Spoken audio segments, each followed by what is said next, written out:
right, we're back with our 67 Camaro today. You ever get those little wiring demons? The little gremlins? Yeah, we've definitely got a few bugs going on. Our pop-out headlights, not consistent. We're gonna go ahead and fix those once and for all. Got a couple wiring issues involved in there, so we're gonna go ahead and clean it up, rewire this thing, got some relays, stick around.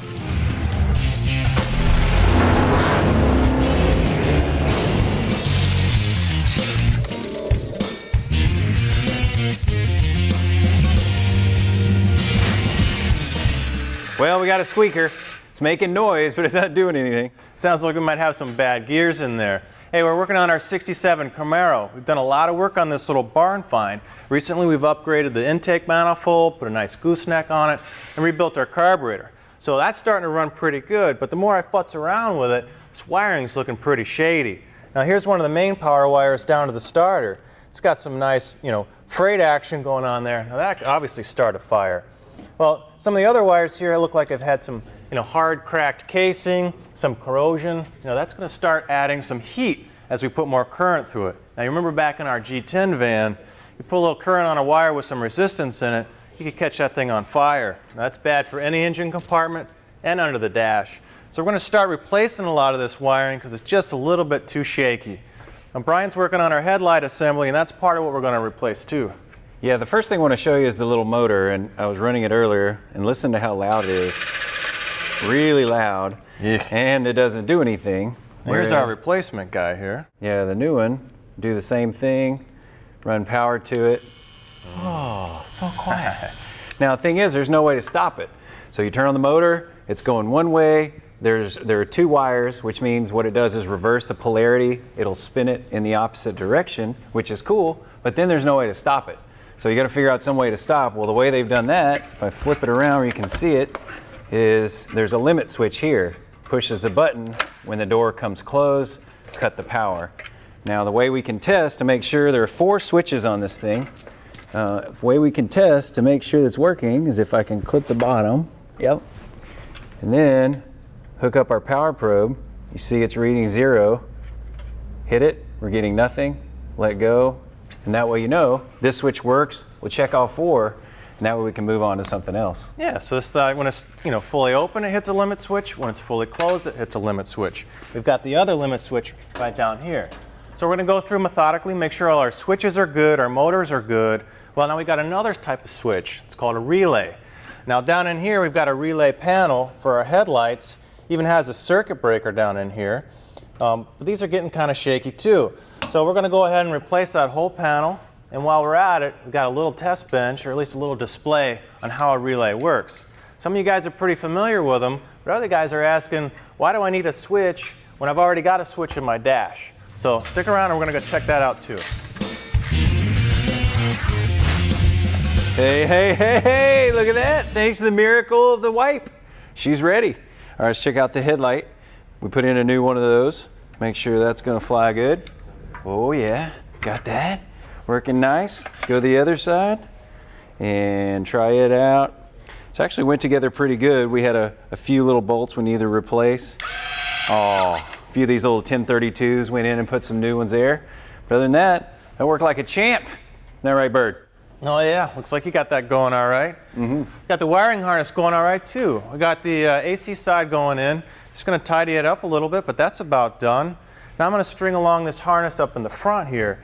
Now I can basically disconnect, this little bulkhead connector. I'm going to pull it through this fender, and I'm going to feed in my new harness. Now this new harness, it's almost too easy. It's a factory fit kit from American Auto Wire. Now it's got all the original connectors.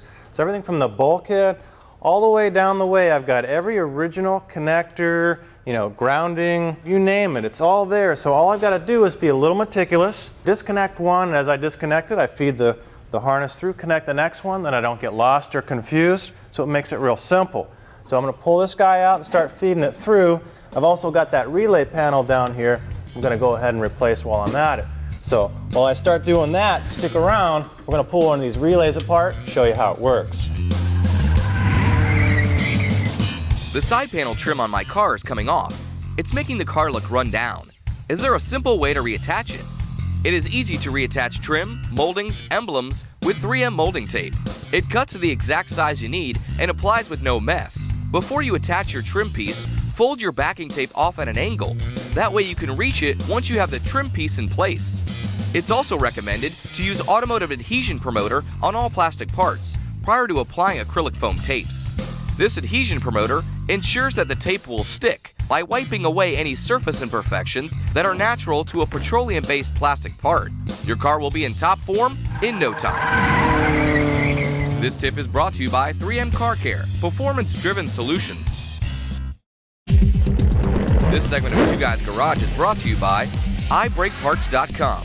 For all of your braking needs, look to iBrakeParts.com, your online stopping destination. Hey, welcome back, and welcome to Circuits 101. Now, if you just got a little queasy feeling in your stomach, that's okay, I did too. I'm not a big wiring fan, but it's kind of like vegetables. You chew on them slowly, eventually you'll get them down. So we kind of put together a little circuit here. We've added a relay right off of our Camaro. Now we'll start simple. You know, we got a battery, of course. Normally you're going to have a positive lead made to a switch. You know, from that switch, you normally maybe go to a light or some other little device. You know, back around to the terminal. We've got a full circuit there. Well, we've added a few things. Now we've added a fuse, which is what you're typically going to have somewhere. We've added a relay. Now what's a relay? It's really a remote switch. If you're going to run current anywhere, any kind of higher current, whether it be electric fan or fuel pump, you know, in this case headlights or, you know, these pop open doors, you're going to want to run, you know, this switch closer to the actual part and run, you know, your heavier gauge wire to this, and then inside your dash you'll run, you know, light gauge wire, you know, to your switch this way. Now a relay is basically a coil of wires. If you run current through a wire, you're going to get a magnetic field. You know, the direction of current, you know, right hand rule, you know, is the field you're going to get. Now if you wind these things up tight enough, you're going to get enough thumbs to push, be able to throw the switch back and forth. So you can see it go from one to the other, you know, based on the current going through that coil. Now the next thing we've added is a resistor ballast, you know, our ballast resistor. Now why did we do that on here? Well, kind of wanted to show you we can do a voltage drop by adding it in here. So one bulb's going to be brighter than the other bulb. Well, when we get to do that harness in the back, we're using a points distributor. Now points will wear out a lot quicker, you know, as the arc jumps across them if we use a higher voltage. So we're going to use one of these guys to drop it down to, say, from 12 down to 9. Now if we were running an HEI, we'd leave this out, we'd put 12 volts right to everything. So with some of those principles, when we get back on here, finish wiring this thing, hopefully get this whole side and front end up to snuff.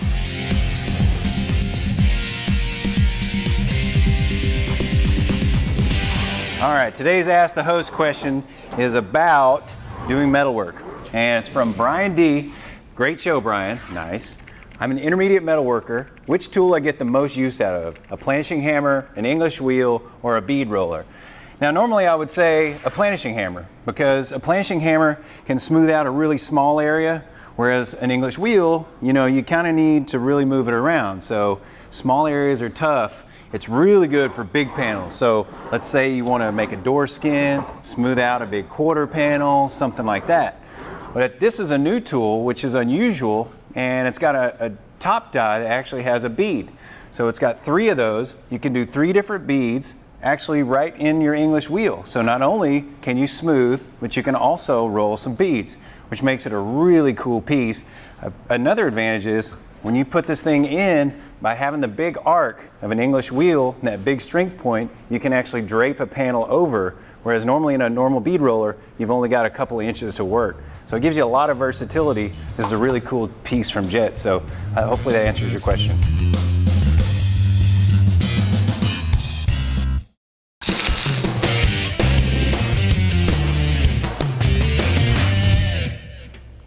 Hey, welcome back. This wiring's going pretty smooth. I'm working my way around. I've got all this stuff covered. Now I'm working my way down the fender. You see I've got my alternator installed, connected anyway. I've got my voltage regulator. So now all I gotta do is get this front end put together. Now I got a tight little section through the rad support I've got to feed my wires through. You know, it's basically this end right here. Now all these guys are gonna get snagged on all these fins on the condenser. So what I did is took a little painter's tape, bundled everything together so I can start to feed it. Now, I loosely put the painter's tape on this one because this isn't a really tight section. You know, I can feed it through pretty easy, and then I can peel my tape off and get going. Now, if you got a tight section, you know, you might want to do a little fishing. Now the fishing part, you know, get yourself a little bit of baling wire, welding rod, coat hanger, whatever you need. What you can do is come over here like this, fold some wires over. Now get out, you know, something like electrical tape. Tape this real tight. You know, if you make everything nice and smooth, you can put a good bit of pull on this thing, feed it through that tight section. So I'm gonna go ahead and feeding this through, basically connect this front end, we're done. Now Byrd's up front, I'm going to show you what's going on under the dash. This is your fuse box, and if you see, it looks just like original other than it's brand new and clean and has been sitting in a barn for 20 years. It's got your original style fuses that you push in, so that looks identical. Now on the back, this is what comes through the firewall. This is what Byrd was plugging in his side of the harness. So you've got a good connection between the two. You've got a rubber that's going to keep the weather out, keep everything nice and dry. So that's really great. Now if you flip it over, you can look just inside the box. All these wires are coded per your factory colors. So you can look right at a factory diagram, you know, right where you're going. The easy way, of course, is just to pull one plug, like you see this plug, you pull it off the original factory one, you put this one back in. It's super easy. It's like a plug and plug. Really, really easy. Now, if you were to do this on your own, a lot of the kits, not only do you have to plug on, you know, solder on this side and make your own connections, but you'd also have to make on your own side over here. Look at all these connectors you'd have to do. This would take forever. So a job like this with American Auto Wire factory fit, maybe it takes you a day, but you could easily put 3 days into a normal kit without even thinking about it. We've been through this thing really fast. And so I'm gonna go ahead and get this buttoned up. Byrd is touching up the front. Oh. All right, I got the last of our limit switches for our headlights connected. Now basically this front end is done. Now check it out. There's a whole lot of oh yeah going on because these things look really cool. Looking forward to getting some power hooked up. Now we can get our little headlights actually operational. Now you can see we've cleaned up the engine compartment some. We've got our new air cleaner on. Kind of a sign of we're ready to go for a drive. Now I got to connect these bulkhead connectors. Then, you know, hook up the power. When Brian's finished, we can fire this baby up. Now if you can smell that, it's not me or Brian. That's me actually. Could be Brian, but that's the smell of reassurance. All those corroded wires, chafed casings, you know, kind of almost broken connectors, all gone. We've got a whole fresh wiring harness in this car. We can go down the road with confidence. So I'm gonna get these guys plugged in, get this thing fired up. So stick around.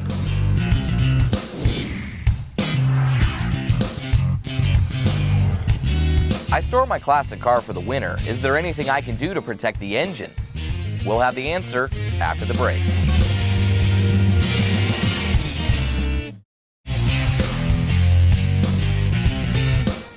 I store my classic car for the winter. Is there anything I can do to protect the engine? One way to protect that classic car is by changing the engine oil. After the oil change is complete, add 12 ounces of Z-Max and warm up your engine for about 10 to 15 minutes. Z-Max goes after the carbon and deposit buildup, helping you extend your engine life. Make sure you drive for 15 minutes before putting the car in storage to help Z-Max circulate through the engine. This tip is brought to you by Z-Max. Performance you can feel.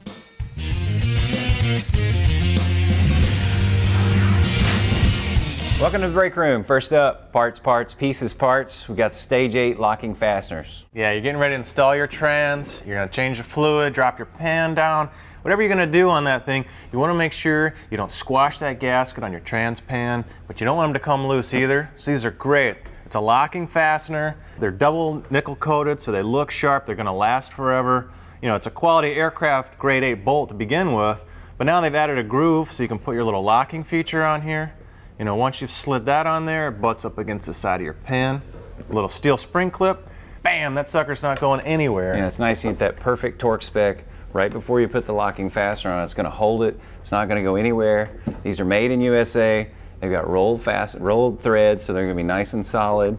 And you know, they've got applications for all kinds of vehicles, all kinds of pieces. Just go to their website and check out what they've got. Yeah, and they're all complete kits, so you know you're gonna finish the job and keep everything together. Stage 8 locking fasteners. Nice. All right, next thing we've got up. Now we've done a lot of Tran battery tender pieces around here, but this is a new piece for them. You can see how small it is, but it's actually waterproof. This thing is fully submersible. This one I like, you know, because you can put it anywhere on your jet ski or your boat, or, you know, maybe it's outside your RV sitting out in the front yard or backyard or whatever. You know, it's kind of cool. So the size of a mouse almost. I'm ready to get on my computer and start clicking away. I think we've all overflowed the garage from time to time, and the vehicles start to, you know, go outside, so you want to make sure they're charged. Yeah, this is polarity proof. Yeah. You know, so you can't goof it up. It's spark proof. Yep. And they got long leads that you can add, so if you need to stretch that sucker out and reach, you know, your favorite toy, you can definitely do that too. Cool. Nice piece. Tran battery tender. All right, next thing we got up is from Blue Magic. Now this is their heavy foam upholstery cleaner, and also it's an upholstery stain and spot lifter. They're two different products. And the stain and spot lifter is obviously if you've got little hardcore spots in your carpet. Yeah, this is the heavy duty, your kids, you know, your dog or something's definitely, you know, hurt your little car, your ride or whatever. This guy will go in there and really try to bring it back to life. Now the other one is if you've got a bigger area and you want to go ahead and get, you know, clean up like a larger surface, anything that's non-leather, this should work fine. Yeah, all your upholstery and carpet and everything. And it's got a stain guard in it. So once, you know, you've applied the product and you've cleaned it, it's going to help keep the stains from, you know, digging back in there for the second time around. Yep, and you know it's good. It's from Blue Magic. All right, next thing we've got up is the LMC truck door mirrors. Now, LMC truck they have stuff for almost every truck. I mean, from 47 to 2006 on almost all the GMCs, the Chevys, the Fords. Yeah, now we've got trucks, we know we abuse them, whether we're off-roading, maybe you get a little closer to that tree or that bush, you know, you crack the side mirror, or maybe Larry on the job site, you know, he kind of bumps into that thing. So, you know, we beat up our trucks, and LMC's there with pretty much anything you need for trucks for decades worth of, you know, Ford and Chevys, and, you know, last couple decades worth of your Dodges. Yeah, they've got literally like 1946 to about 2006 on almost any truck, Ford, GMC, or Chevy. And if you go to their site, you can get free catalogs. So yeah, they got tons of these things because they cover just about anything you can imagine, you know, take care of your older and even your newer trucks. Yeah, it's an easy bolt-in, probably less expensive than if you get it from the factory. And you know where to get it. You know where to get the catalog from LMC Truck. Yeah, well, I better get back to work, that four-letter word again. For more information about anything you've seen on today's show, check out speedtv.com or visit TwoGuysGarage.com.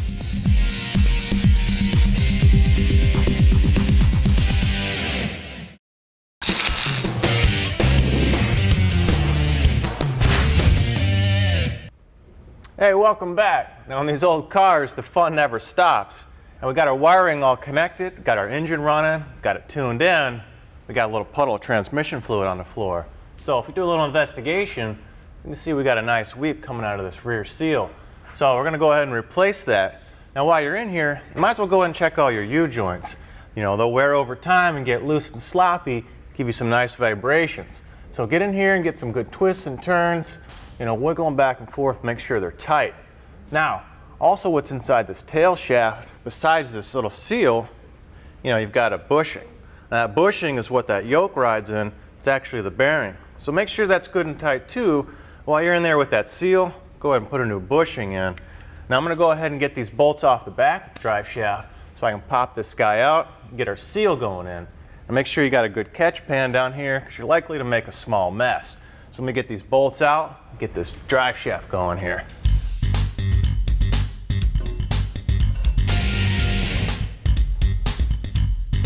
There's a couple different seal pullers. This is one we've got in our shop. It's pretty inexpensive. You can get it at any parts store.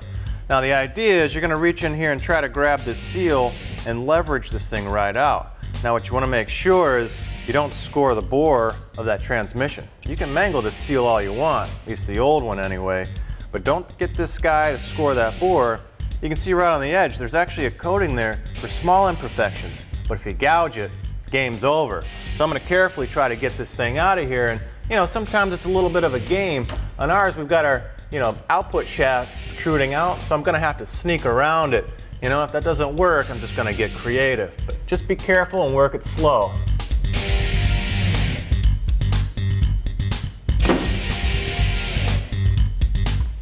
All right, actually came out pretty easy. Now I can feel this seal. I mean, it's as hard as a rock, so age has definitely paid its toll. It's a good thing we're replacing it. So I'm going to clean up that bore a little bit, make sure there's nothing scored, you know, there's no grit. I'm going to pop that new one in. We're ready to roll.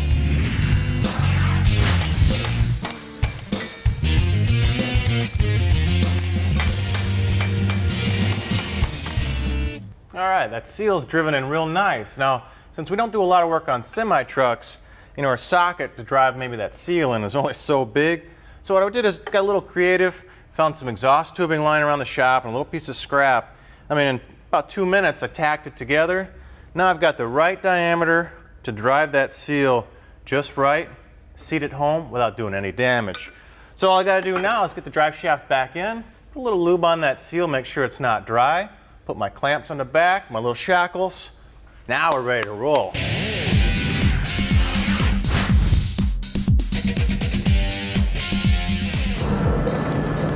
Did you bolt the drive shaft? Did I bolt it? It's still on that bench. Should I get it?